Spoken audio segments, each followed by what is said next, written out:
Después de 10 años de excluirme de las reuniones familiares, mis padres tuvieron el descaro de aparecer en mi mansión. Abrí la puerta, hablé con calma, vi cómo el color desaparecía de 10 años. Ese fue el tiempo que mis propios padres y toda la familia me habían excluido de cada reunión.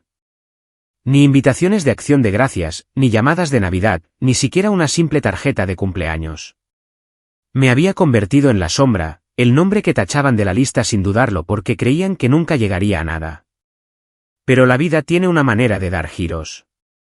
De la nada, construí mi carrera, compré un terreno en los suburbios y levanté una mansión que se erigía como un símbolo de la persistencia y la ambición de las que una vez se burlaron. Y entonces, en una mañana cualquiera, sonó el timbre. Revisé la cámara de seguridad y casi me reí. Allí estaban, mis padres, mi supuestamente perfecta hermana y algunos parientes, de pie en mi puerta después de 10 años de silencio. Abrí la puerta, los invité a pasar con calma y observé cómo el color se desvanecía de sus rostros uno por uno cuando se dieron cuenta de la verdad. Esta ya no era la fracasada Elena que recordaban. Este fue el momento en que me mantuve erguida, enfrentando a toda mi familia con calma y fortaleza. Hola, mi nombre es Elena Herrera. Nací y crecí en una familia de clase trabajadora en las afueras de Houston.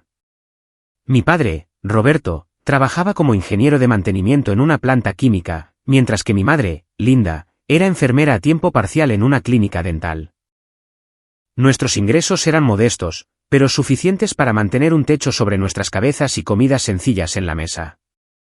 Desde muy joven, entendí que en esta familia el valor de una persona se medía por estándares muy específicos, notas, logros atléticos, reconocimiento de los demás. Y en ese juego, yo nunca fui la elegida. Mi hermana Valeria siempre fue la estrella brillante. Tenía notas casi perfectas, estaba en el equipo de porristas de la escuela y más tarde obtuvo una beca completa para una prestigiosa universidad. Mis padres no podían contener su orgullo, contando a vecinos, compañeros de trabajo y parientes sobre su hija perfecta una y otra vez. En cada reunión familiar, mi padre levantaba su copa para brindar por el último logro de Valeria, mientras mi madre mostraba con orgullo fotos de ella en su uniforme de porrista como si fueran tesoros invaluables. Pero yo era diferente. Desde pequeña, me sentía atraída por cosas que los adultos descartaban como insignificantes. Podía pasar horas dibujando la casa de mis sueños, recortando imágenes de revistas para imaginar cómo se vería el salón con una ventana extra o revolviendo una caja de restos de madera para construir una maqueta. Cuando mis padres me encontraban esparciendo papel y lápices por el suelo en lugar de estudiar matemáticas, suspiraban y negaban con la cabeza. Esa niña siempre está soñando despierta, decía mi madre. La voz de mi padre se endurecía. ¿De qué te servirá dibujar? Concéntrate en sacar buenas notas como tu hermana. Esas palabras, repetidas a lo largo de mi infancia, se hundieron en mi mente como una etiqueta, inútil, poco práctica, indigna. Todavía recuerdo cada reunión familiar de los domingos en casa de mi abuela en Houston. Su casa de ladrillo rojo con la larga mesa de madera en el comedor era siempre el escenario para su exhibición de logros. Todos se sentaban juntos, y como de costumbre, las primeras historias eran siempre sobre Valeria. Acaba de sacar una nota perfecta en el examen de matemáticas avanzadas. La universidad le envió una carta de aceptación. Va a competir en el campeonato estatal de porristas. Los aplausos, los vítores, los orgullosos asentimientos llenaban la habitación. Cuando llegaba mi turno, la mayoría de las preguntas eran charlas educadas. ¿Estás bien? ¿Qué asignaturas estás cursando? Si sacaba con entusiasmo un dibujo que había terminado en clase de arte, los ojos de la gente lo recorrían rápidamente y pasaban a otro tema. Y de alguna manera, incluso a los 16 o 17 años, siempre me sentaban en el extremo de la mesa, junto a los primos más jóvenes. Mientras Valeria se sentaba al lado de nuestra abuela, el centro de todos los cumplidos, yo me sentía como una sombra que existía solo para llenar un espacio vacío. Solía pensar que tal vez solo estaba siendo demasiado sensible, pero a medida que crecía, me daba cuenta de que el favoritismo era real, claro y se mostraba abiertamente.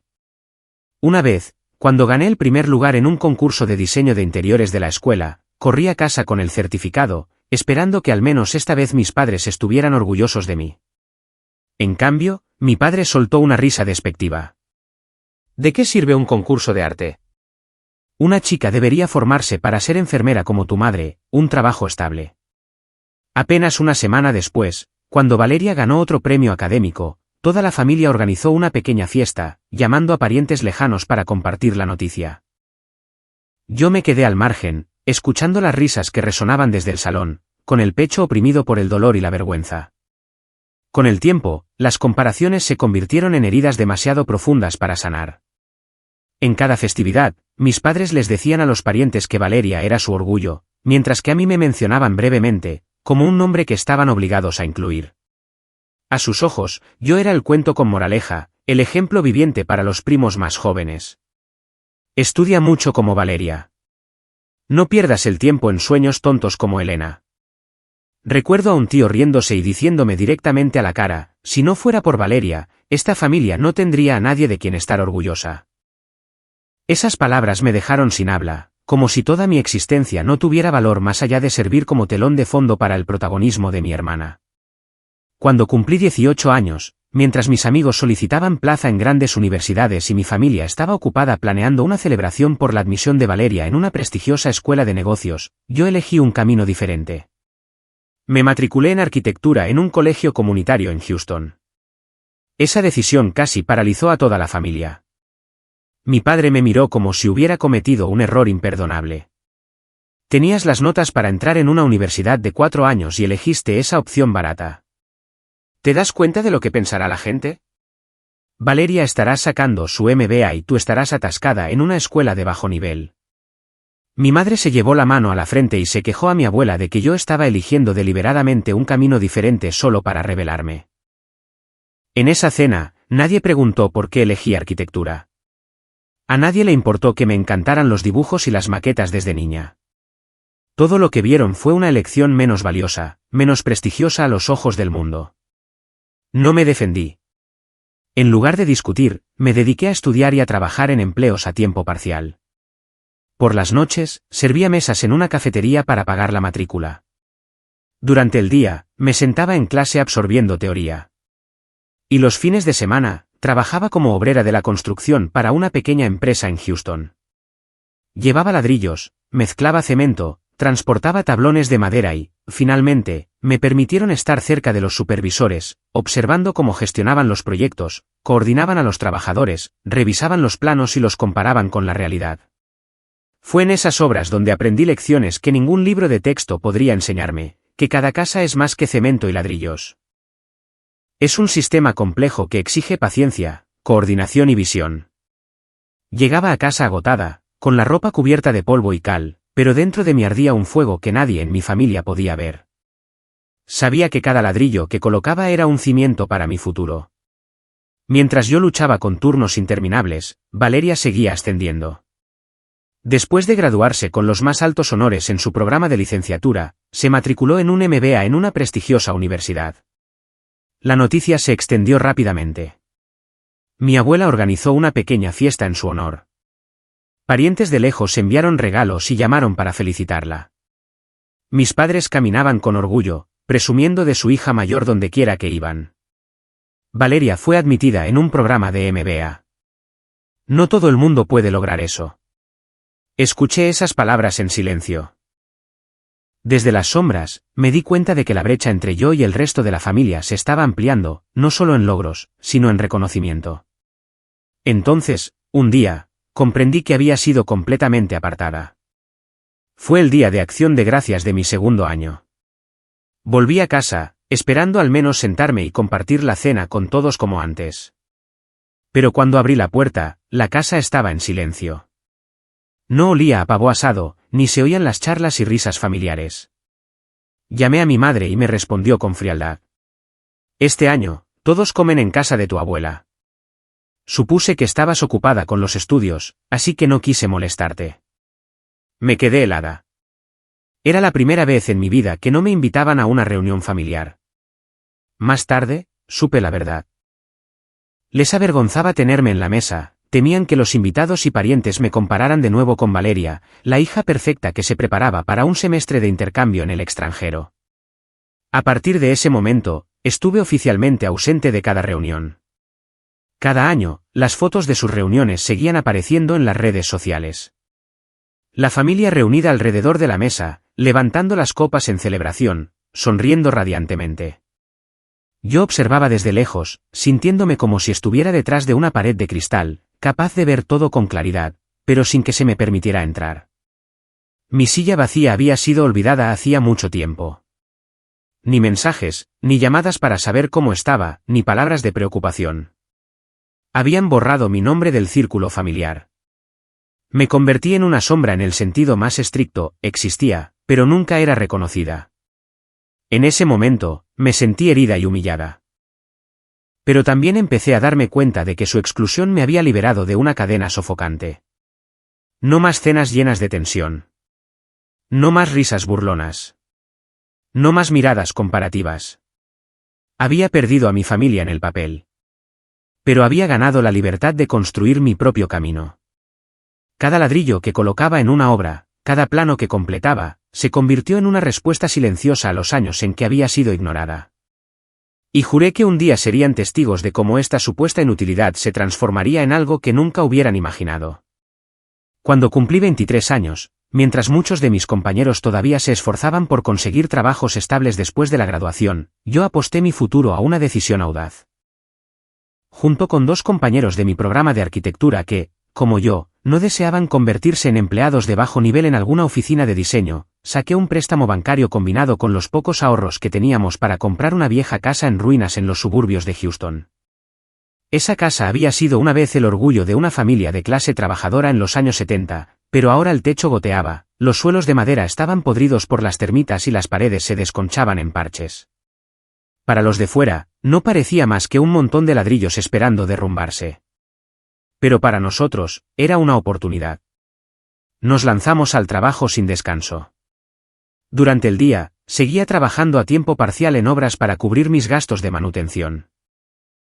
Pero por las noches y los fines de semana, los 3 limpiábamos, reemplazábamos el techo, pulíamos los suelos, reconstruíamos los sistemas de fontanería y electricidad y, lo más importante, dábamos nueva vida al diseño. Mantuvimos detalles clásicos como la escalera de madera, pero los mezclamos con un estilo moderno, añadiendo ventanas de cristal para atraer la luz natural. 6 meses después, la casa se transformó por completo en un espacio amplio y luminoso, y la vendimos por el doble del precio de compra. El beneficio no fue mucho una vez dividido entre 3, pero me dio algo mucho más valioso que el dinero, la convicción de que estaba en el camino correcto. Después de esa primera empresa, seguimos adelante. Cada proyecto nos enseñaba algo nuevo, cómo negociar los costos de los materiales, cómo trabajar con los contratistas, cómo persuadir a los posibles compradores. Gradualmente, me volví experta no solo en diseño, sino también en gestión de proyectos. Aprendí cuándo reducir costos y cuándo invertir audazmente para crear impacto. Reinvertimos nuestro capital, y después de 3 años, lo que comenzó con una casa vieja se había convertido en más de 10 casas renovadas. Cada venta añadía dinero y experiencia a nuestro viaje. Sin embargo, esa felicidad nunca fue compartida con mi familia. Lo intenté una vez.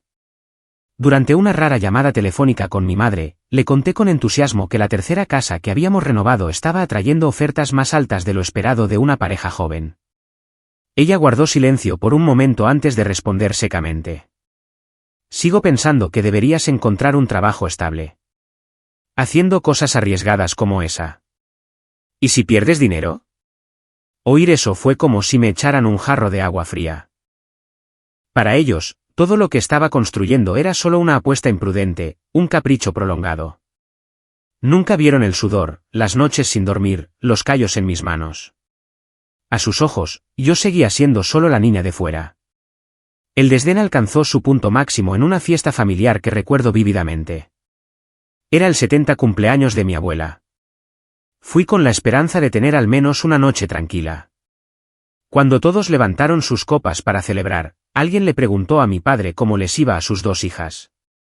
Él se puso de pie, con la voz llena de orgullo mientras hablaba de Valeria. Acaba de terminar su primer año en el programa de MBA y sus profesores no paran de elogiarla. Realmente, es una prueba de trabajo duro y disciplina. Toda la sala aplaudió. Luego, los ojos se volvieron hacia mí. Antes de que pudiera abrir la boca, mi padre soltó una risa despectiva y continuó. ¿Y Elena? Ella todavía está experimentando. Ya sabéis cómo es. Algunos hijos tienen éxito y otros son solo experimentos fallidos. La sala se quedó en silencio por unos segundos, seguido de una risa incómoda. Me quedé helada, la copa temblando en mi mano. Las palabras experimento fallido resonaron en mi cabeza como un cuchillo. No discutí. No lloré delante de ellos. Simplemente dejé mi copa, me excusé y me fui. En la puerta, respiré hondo para contener el nudo en la garganta y me juré que sería la última vez que asistiría a una reunión familiar así. Sí, a sus ojos, no era más que un experimento fallido, entonces abandonaría ese laboratorio para siempre. Los años que siguieron fueron solitarios. Ya no asistí a ninguna reunión, ni esperaba una llamada o un mensaje de preocupación. Cada fin de semana, mientras mis amigos se reunían con sus familias, yo estaba en las obras con mortero en las manos o inclinada sobre una mesa de dibujo hasta altas horas de la noche. Hubo largas noches en las que me pregunté si valía la pena cambiar los lazos familiares por una carrera. Pero cada vez que una casa vieja se transformaba en el hogar de ensueño para una familia joven, cada vez que veía la alegría en el rostro de un comprador, sabía que había elegido correctamente. Mis parientes de sangre me habían dado la espalda, pero yo estaba creando otro tipo de familia, los hogares que ayudaba a construir. Y eso me daba la fuerza para seguir adelante, sin importar las burlas susurradas a mis espaldas. A partir de ese día, comprendí que ya no necesitaba su aprobación. Dejaría que el tiempo y mis logros hablaran por sí mismos. Y un día, cuando finalmente se dieran cuenta, sería demasiado tarde para recuperar los años que habían perdido. En los años posteriores a que salí de la sombra de mi familia, dediqué cada gramo de energía a mi trabajo, negándome a permitirme un solo día de descanso. Empezando con casas pequeñas en Houston, comencé a ampliar mi visión y a soñar con proyectos más grandes. A los 25 años, asumí un riesgo audaz. Compré una gran parcela de terreno en las afueras de Austin. Era una extensión de tierra virgen, cubierta de maleza, ignorada por la mayoría de la gente. Pero para mí, era como un lienzo gigante en blanco esperando ser pintado con casas de ensueño. Comencé desarrollando un conjunto de 3 casas de lujo, cada una con su propio estilo distintivo, pero todas diseñadas con sostenibilidad y elegancia en mente. Supervisé personalmente cada detalle, desde la ubicación de las ventanas para capturar la luz natural hasta la elección de suelos de madera noble que conservarían su belleza durante años. Cuando el proyecto se completó, las casas se vendieron tan rápidamente que ni siquiera había terminado de colocar todos los carteles. Con ese beneficio, reinvertí en más terreno, repitiendo el ciclo y expandiéndome cada vez más. Lo que me distinguió de muchos otros promotores fue que nunca trabajé con una mentalidad de beneficio rápido. No solo construía para vender. Ponía corazón y estándares estrictos en cada proyecto. Quería que cualquiera que entrara en una casa que yo diseñara sintiera calidez, seguridad y lujo. Esa filosofía me ayudó a establecer rápidamente una reputación en el mundo inmobiliario de Austin. Se corrió la voz sobre una joven empresaria de apenas 20 y tantos años que se atrevía a soñar en grande, a asumir riesgos, y cuyos proyectos llevaban una firma única. Muchos clientes acudían a mí no solo para comprar una casa, sino porque confiaban en mi visión y dedicación. Aún así, mantenía un estilo de vida discreto. No alardeaba de mi éxito en las redes sociales, ni organizaba fiestas extravagantes. Seguía conduciendo la misma camioneta que me había acompañado durante años en las obras. Mi ropa era sencilla, camisas y vaqueros. Para mí, el verdadero valor no residía en los artículos de lujo exhibidos, sino en la durabilidad de lo que había construido. Una vez, un socio comercial se rió y dijo: «Elena, con el dinero que estás ganando, podrías vivir en cualquier lugar, conducir cualquier cosa». Simplemente respondí: «No necesito demostrar eso. Sé quién soy». Esa respuesta se convirtió lentamente en mi filosofía de vida. A lo largo de ese viaje, encontré algo más precioso que el dinero, una familia real. No mis padres ni mi hermana, sino los constructores, arquitectos y diseñadores que me habían acompañado en cada proyecto. Compartíamos almuerzos apresurados en las obras, noches sin dormir terminando planos, sudor goteando en el sofocante verano de Texas. Cuando alguien del equipo enfrentaba dificultades, todos nos uníamos para encontrar una manera de ayudar. Una vez, cuando la casa de uno de nuestros electricistas resultó dañada por un incendio, no dudé en movilizar a todo el equipo para reconstruirla de forma gratuita. Ese fue el momento en que me di cuenta de que la sangre no hace a una familia, la presencia y la lealtad sí. El mayor hito de todos fue cuando comencé a construir mi propia finca en una parcela de 7 acres. Esto no era solo una casa, sino un símbolo de mi viaje desde una niña descartada como inútil hasta una mujer que construyó su propio imperio. Yo misma redacté el diseño, una mansión de 6,000 pies cuadrados con techos altos, paredes de cristal que daban a un lago artificial y un gran salón lo suficientemente grande como para celebrar reuniones con amigos y colegas. Reservé un estudio con estanterías imponentes desde donde podía mirar al jardín y encontrar inspiración. La cocina fue diseñada como un restaurante profesional porque creo que las comidas nutren la conexión. Y lo más importante, construí un garaje lo suficientemente grande como para albergar una colección de coches antiguos que me habían encantado desde la infancia, un regalo para mí misma por los sueños que una vez nunca me atreví a imaginar. El día que se completó el proyecto, me paré en el patio empedrado, contemplando la mansión que brillaba bajo el atardecer. Los recuerdos volvieron, las veces que me apartaron de la mesa familiar, las palabras que me descartaron como una soñadora e inútil, las lágrimas que tragué cuando mis padres me llamaron un experimento fallido. Todo se condensó en un sentimiento que era a la vez amargo y dulce. Amargo porque una vez fui rechazada, dulce porque había llegado tan lejos con mis propias manos. Nadie podía negármelo más. Esta casa, esta tierra, cada pared y cada ventana eran la prueba de que había ganado, no contra mi familia, sino contra la duda y la vergüenza que habían plantado en mí. Durante esos 10 años, construí no solo una carrera, sino también una nueva identidad para mí. Todavía recuerdo claramente el día en que mi nombre apareció por primera vez en una revista inmobiliaria de Austin. El artículo trataba sobre una nueva generación de jóvenes empresarios que estaban remodelando el rostro de los suburbios de Texas. Y presentaba una larga sección sobre mí, una mujer de 33 años, fundadora de una empresa de diseño y desarrollo de viviendas de lujo que había transformado parcelas de tierra olvidadas en hogares de ensueño. Una foto mía de pie frente a mi finca recién terminada, vistiendo una camisa blanca y vaqueros, con planos en la mano, llenaba media página. Para mí, fue solo un hito, la prueba de que años de esfuerzo finalmente eran reconocidos. Pero para mi antigua familia, ese artículo fue como una campana sonando en la noche, despertando la atención que habían pasado 10 años tratando de apagar. La primera en descubrirlo no fue otra que una prima lejana con la que rara vez hablaba. Vio la revista en la sala de espera de un médico, leyó el artículo por casualidad, tomó una foto y la envió al chat grupal de la familia, el mismo del que yo había sido excluida hacía mucho tiempo. Apenas unos días después, comencé a recibir señales extrañas. Al principio, eran mensajes vagos: Elena, ¿cómo has estado últimamente? Tu tía y tu tío oyeron que has estado ocupada, pero te va bien, ¿verdad? Incluso personas que no me habían llamado ni una vez en una década de repente dejaban largas y sentimentales notas sobre extrañar los viejos tiempos juntos. Números desconocidos comenzaron a aparecer en mi teléfono, y cuando los comprobé, resultaron ser nombres de parientes que había borrado de mi memoria hacía mucho tiempo. A primera vista, alguien podría confundirlo con una preocupación tardía. Pero yo sabía muy bien lo que se escondía detrás de esas palabras. Cuando yo luchaba y era ignorada, nunca se molestaron en mirarme. Ahora, al ver mi nombre impreso, se apresuraban a tirar de los hilos de la conexión. No se estaban acercando por la familia, sino por el brillo del foco que yo había creado. Leí cada mensaje, escuché cada mensaje de voz y simplemente sonreí. No respondí. Ni una sola línea, ni una sola llamada de vuelta. El silencio era la respuesta más clara. Pero en el fondo, sabía que los mensajes y las llamadas eran solo el comienzo. Ya podía imaginar el guión que se desarrollaría. Un día, no se detendrían en los mensajes telefónicos. Aparecerían en persona, de pie en el umbral de la mansión que nunca imaginaron que podría construir.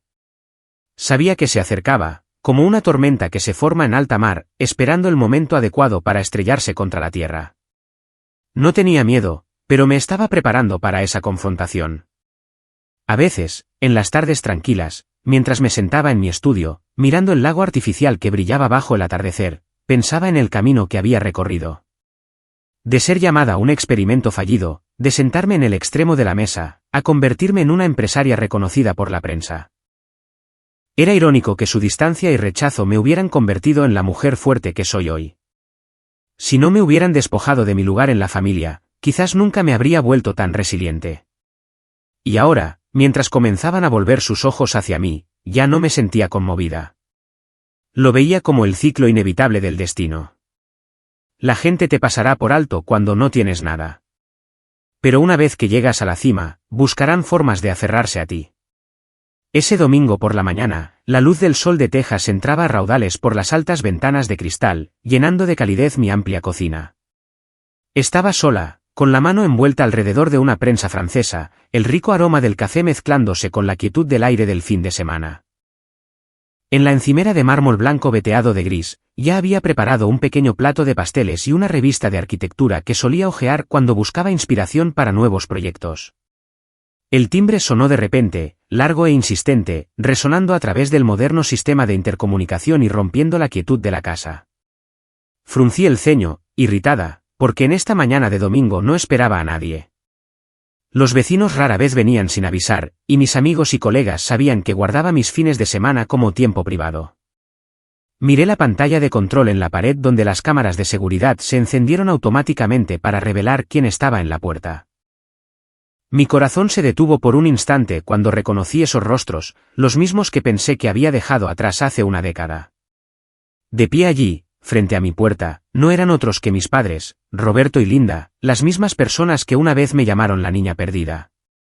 A su lado estaba mi hermana Valeria con su nuevo novio, su expresión todavía irradiando esa misma confianza arrogante.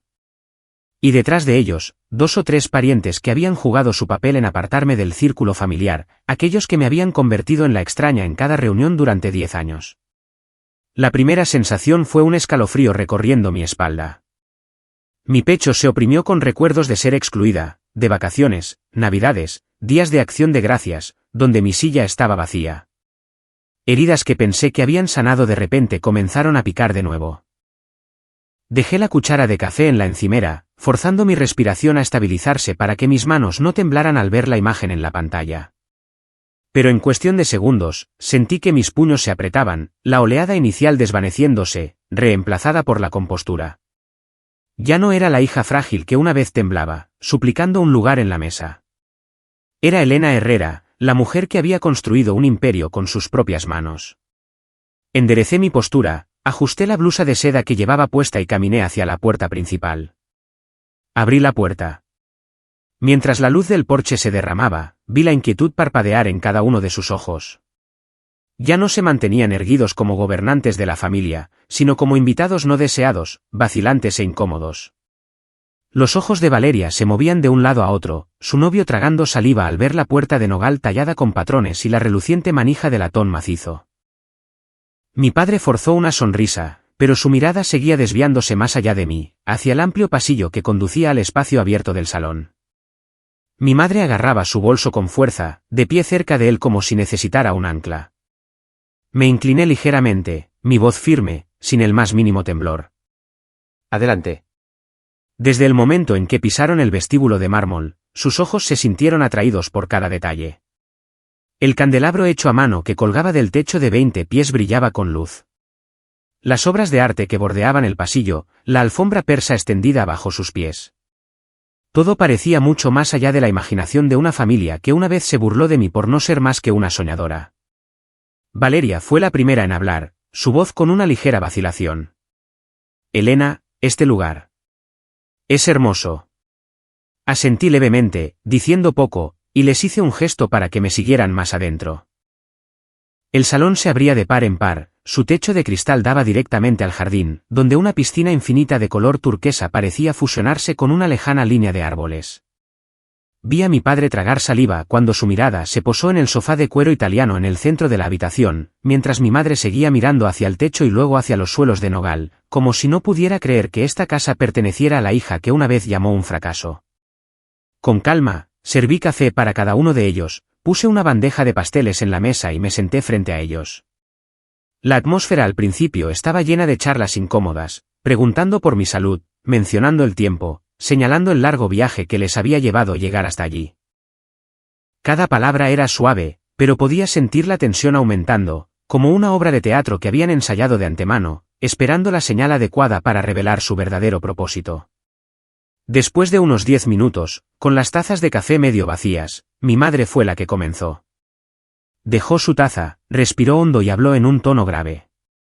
Elena, sé que ha pasado mucho tiempo desde que estuvimos juntos como solíamos estar, pero hoy quiero ser honesta. Valeria está pasando por algo. Está en medio de un divorcio. Ya sabes lo complicado que es el proceso legal en Texas en estos días, y los honorarios de los abogados siguen subiendo. Nuestra familia está realmente luchando. Me quedé quieta, con las manos entrelazadas, mis ojos nunca se apartaron de su rostro. En su voz, capté la mezcla de falso remordimiento y una ansiedad muy real. No por la fractura de los lazos familiares, sino por la carga financiera que los oprimía. Valeria se sentó a su lado, tratando de mantenerse firme, pero pude ver las grietas. Incluso un maquillaje impecable no podía ocultar las ojeras bajo sus ojos, sin duda de noche sin dormir luchando por los bienes con su marido. Sin embargo, en lugar de recurrir a mí en busca de simpatía, se sentó rígidamente erguida, con la mirada fija en el suelo de baldosas, como si el mismo acto de pedir ayuda a la hermana inútil fuera más difícil de soportar que el divorcio en sí. Antes de que pudiera responder, mi padre intervino, su voz baja pero presionando cada palabra como si intentara enmarcar la solicitud como una oportunidad de oro. Elena, esto podría ser realmente una inversión. Has construido una empresa sólida. Tienes capital. Tienes credibilidad. Si ayudas a la familia en este periodo, no solo se estabilizarán las cosas, sino que también podría crear beneficios a largo plazo para todos nosotros. Invertir en Valeria, en el futuro de nuestra familia. ¿No sería eso bueno? Se reclinó en su silla, con los brazos cruzados, tratando de parecer un hombre que ofrece una asociación justa. Pero en sus ojos, vi la desesperación que no podía ocultar del todo. Permanecí en silencio, dejando que sus palabras flotaran en el aire. Sabía muy bien que esto no era una asociación, ni una oportunidad. Era una petición de dinero envuelta en un lenguaje pulido. No habían venido aquí para felicitarme ni para reparar los lazos que habían cortado hace 10 años. Vinieron por mi billetera, la misma que una vez creyeron que nunca existiría. Miré cada rostro por turno. Mi madre, ansiosa por una reacción. Mi padre, esforzándose por parecer tranquilo. Valeria, amargamente silenciosa. Y los parientes, intercambiando miradas expectantes entre ellos. En ese momento, mi mente repasó las veces que había sido apartada. Las invitaciones a reuniones que nunca me llegaron. Las fiestas donde mi nombre fue tachado de la lista. El escozor de mi padre llamándome un experimento fallido. Y ahora aquí estaban, sentados en mi salón, bajo el techo que había construido con sudor y lágrimas, pidiéndome ayuda. La ironía era casi risible, pero mantuve mi rostro compuesto. No necesitaba la ira. El simple hecho de que tuvieran que rebajarse a venir aquí era prueba suficiente de que el equilibrio había cambiado. Dejé mi taza de café, me recliné en mi silla y hablé con un tono tranquilo pero cortante. Interesante. Así que, después de 10 años, la única conexión que queda entre nosotros es el saldo de mi cuenta bancaria. La habitación se sintió pesada. Nadie se atrevió a responder de inmediato. Y en ese silencio, supe que la verdadera conversación apenas comenzaba. Dejé pasar unos segundos, alargando el silencio por el vasto salón. Nadie me miró a los ojos. Todos parecían esperar que lo dejara pasar. Pero había llevado este peso durante demasiado tiempo, y hoy tenía que ser dicho.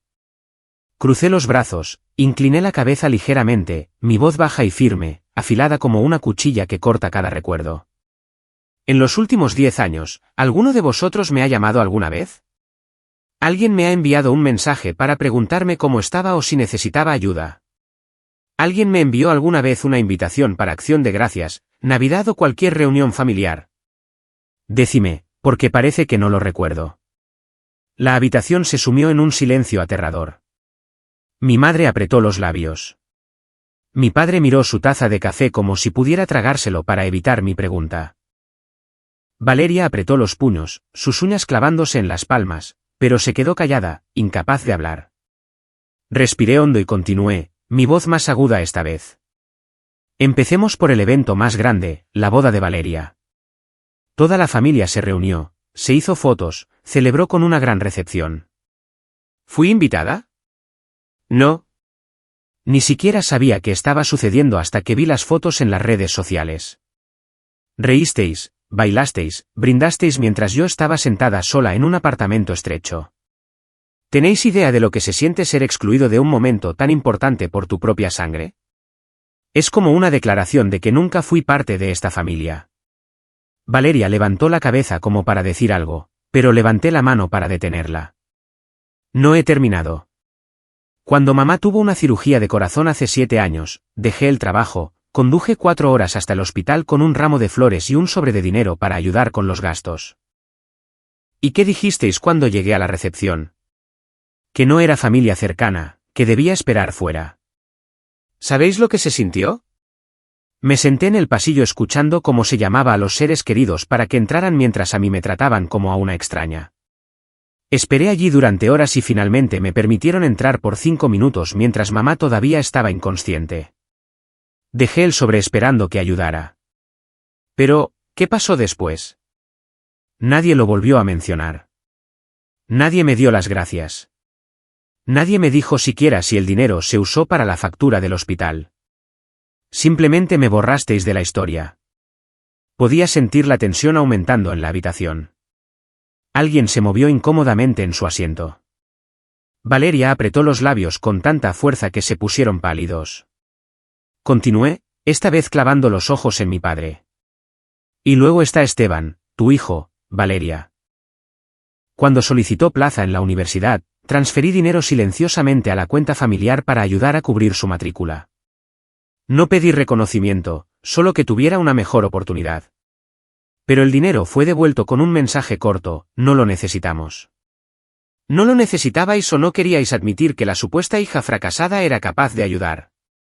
¿Tenéis idea de cómo se sintió eso? Como si no solo mi cuidado fuera rechazado, sino que fuera tratado con desprecio.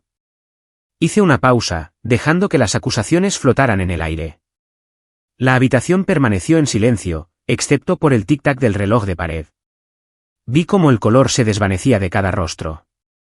Los ojos de mi madre se enrojecieron, mi padre desvió la mirada incómodamente. Valeria, con la cabeza inclinada hacia el suelo. La vergüenza se filtraba por la habitación, lo suficientemente pesada como para dificultar la respiración. Pero no había terminado. Habéis venido hoy aquí, a la casa que construí con mis propias manos desde la nada, para hablar de familia, para decir que debemos ayudarnos unos a otros.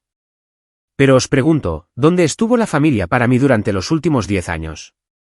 Cuando tuve que trabajar en 3 empleos a la vez para pagar la matrícula, cuando estudiaba y trabajaba en obras de construcción, con las manos en carne viva y sangrando.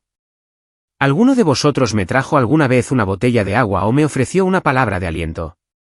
Cuando empecé mi negocio con un préstamo bancario sobre mi cabeza, ¿alguien creyó en mí, o solo os reísteis y lo llamasteis una apuesta imprudente? Miré alrededor de la habitación, encontrando los ojos de cada persona. No. La respuesta es no. Solo conocíais e imaginabais a la Elena fracasada. Y cuando me levanté y demostré mi valía, volvisteis fingiendo que nunca había pasado nada. El silencio siguió de nuevo, pero esta vez no era el silencio de la evasión. Era el silencio de aquellos que sabían que ya no podían negar la verdad. Las heridas de las que acababa de hablar eran reales, grabadas en la memoria, y ahora se veían obligados a enfrentarlas. Me recliné en mi silla y exhalé. No necesito disculpas. Solo necesito que se diga la verdad. Y la verdad es que me borrasteis de esta familia hace mucho tiempo. No finjáis que solo estábamos distantes por el ajetreo o los malentendidos. Esta fue vuestra elección. Y ahora, también es mi elección. El aire en la habitación era tan pesado que podía oír el segundero del reloj de pared. Pensé que después de exponer cada herida, todos permanecerían en silencio hasta el final. Pero entonces se alzó una voz, no de mis padres, no de Valeria, sino de su nuevo novio, un hombre al que solo había vislumbrado unas pocas veces en las redes sociales. Se ajustó la corbata, se enderezó y habló con una confianza teñida de condescendencia. Elena, no entiendo por qué tomas esta actitud. La familia es la familia. Si tienes dinero, deberías ayudar. No es una elección, es una obligación. Sus palabras resonaron, agudas e imponentes, congelando la habitación aún más. Todos los ojos se volvieron hacia mí, esperando ver cómo respondería. Por una fracción de segundo, me quedé tan asombrada que casi me eché a reír de inmediato. Un extraño, un hombre que nunca había visto los años en que fui excluida, que nunca había ofrecido una mano cuando caí, se atrevía a sermonearme sobre mi supuesta obligación con esta familia. La arrogancia era a la vez ridícula y patética. Me recliné en mi silla, mis labios se curvaron en una sonrisa amarga. Y luego me reí a carcajadas. El sonido resonó por la elegante habitación, inquietando a todos, dejándolos a todos moviéndose incómodamente en sus asientos. Cuando mi risa se desvaneció, mis ojos se afilaron y mi voz bajó, cada palabra precisa. Acabas de decir obligación. ¿Qué crees que he estado haciendo durante los últimos 10 años? ¿Sentada esperando una oportunidad para presumir? Bien. Si quieres ver la verdad, te la mostraré. Saqué la tableta del estuche de cuero junto a mi silla, toqué la pantalla y abrí los informes financieros.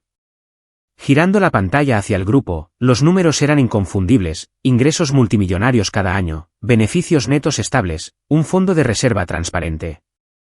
No necesité explicar más. Simplemente señalé las cifras. Esta es la empresa que construí con mis propias manos. Sin un solo dólar de esta familia, sin una sola palabra de aliento. No solo sobreviví, prosperé. Deslicé el dedo hacia otra carpeta y abrí fotos de mi fundación benéfica. El hospital infantil que había financiado para reconstruir su ala de tratamiento. Cartas de agradecimiento de los médicos y una ceremonia de inauguración capturada en una fotografía. Aquí es donde elijo poner mi dinero. Para dar a los niños enfermos camas de hospital adecuadas, para dar a los padres un poco más de esperanza. No he oído a nadie en esta familia hablar de obligación hacia esos niños. Luego abrí otro archivo. Este mostraba el programa de becas que había creado para estudiantes de oficios. Aparecían imágenes de jóvenes en uniforme sosteniendo certificados, sus rostros iluminados con sonrisas de orgullo. Cada año selecciono estudiantes que quieren aprender un oficio pero no pueden permitírselo y cubro todo: matrícula, libros, herramientas, incluso su primer par de botas de seguridad. Están agradecidos. Trabajan duro y muchos de ellos han llegado a trabajar para mi empresa. Los ayudo porque valoran la oportunidad, porque para ellos es una puerta a una nueva vida. Levanté la cabeza y lo miré a los ojos, luego recorrí con la mirada lentamente a todos los demás. Ayudo a quienes saben valorarlo. Ayudo a las personas que estuvieron a mi lado, que respetaron mi esfuerzo. La familia no es un certificado de nacimiento, no son nombres escritos en algún registro. La familia es cómo os tratáis unos a otros. ¿Y cómo me tratasteis a mí? Me excluisteis de las cenas, me llamasteis un fracaso, me rechazasteis incluso cuando me acerqué para ayudar. ¿Llamáis a eso familia? Si eso es familia, entonces no la necesito. Mis palabras cayeron con finalidad, como un mazo golpeando. Nadie habló.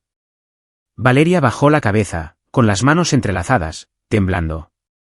Mi madre abrió la boca como para hablar, pero no salieron palabras, solo sus ojos enrojecidos. Mi padre tosió débilmente, su mirada desviándose, reacio a encontrarse con la mía.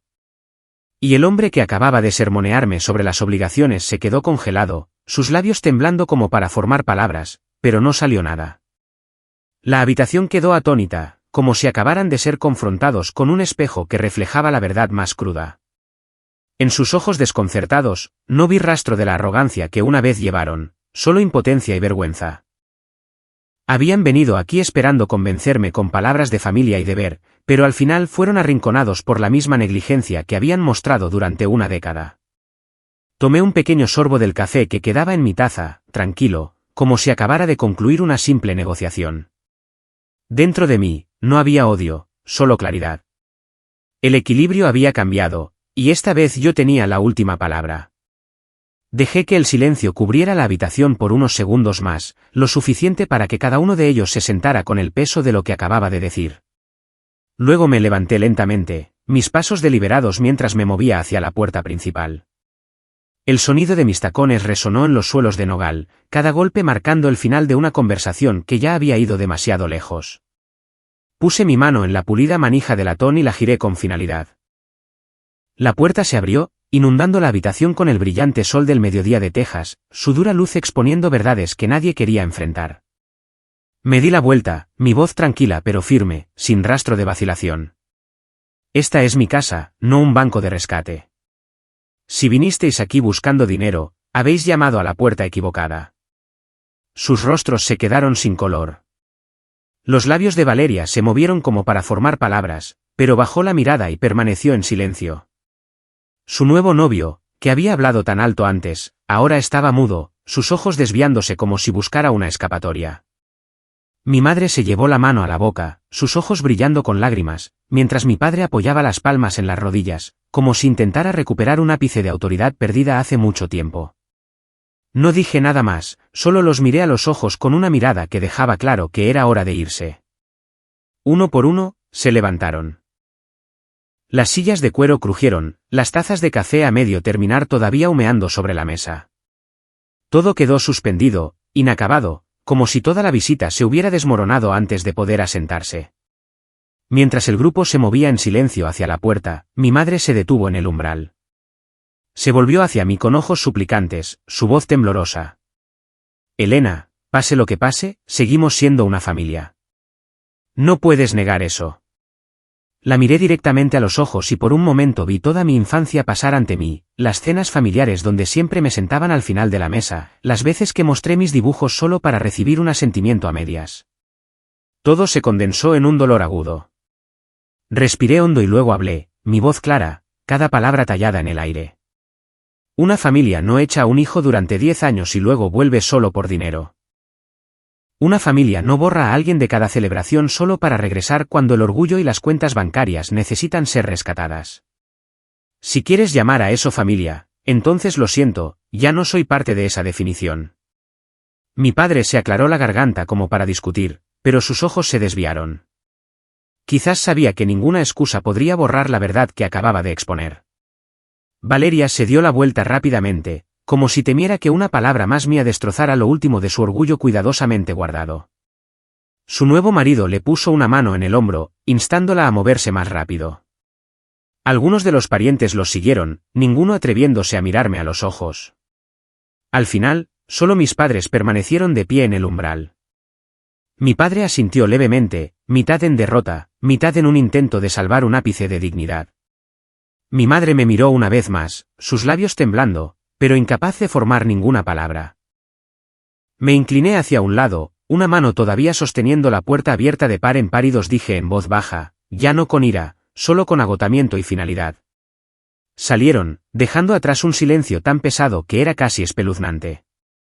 Cerré la puerta, el clic agudo sonando como el punto final de un largo capítulo lleno de dolor.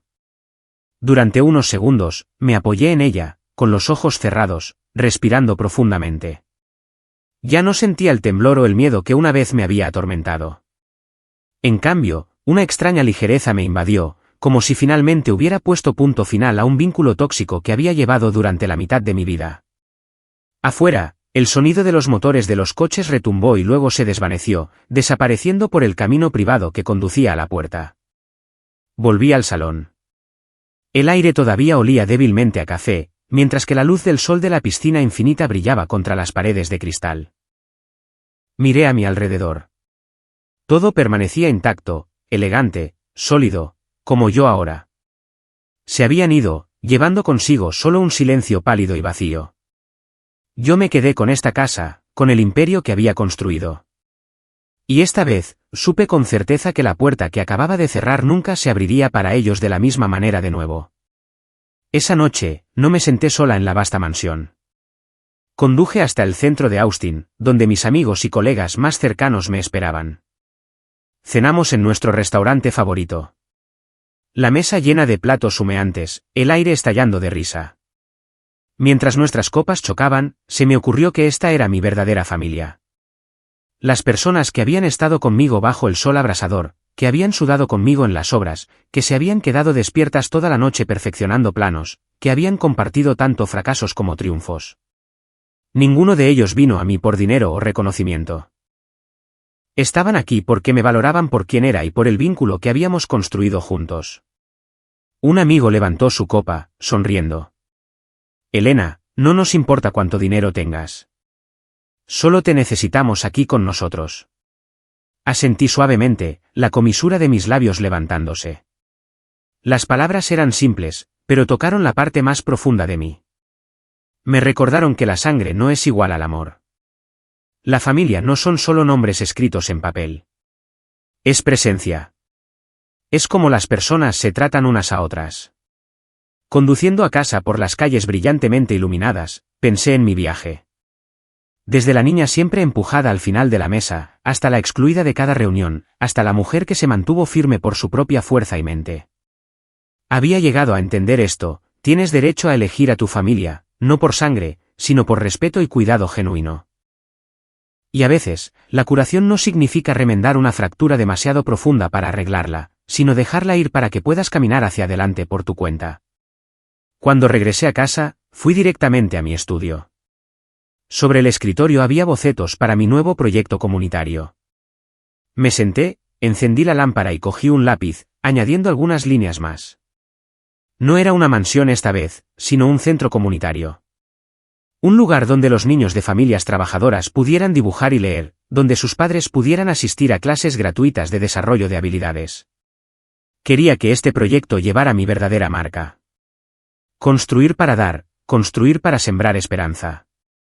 La luz dorada se derramaba sobre el papel, proyectando un brillo en mi rostro. Sonreí. Afuera, la puerta de hierro se había cerrado para siempre a los lazos tóxicos.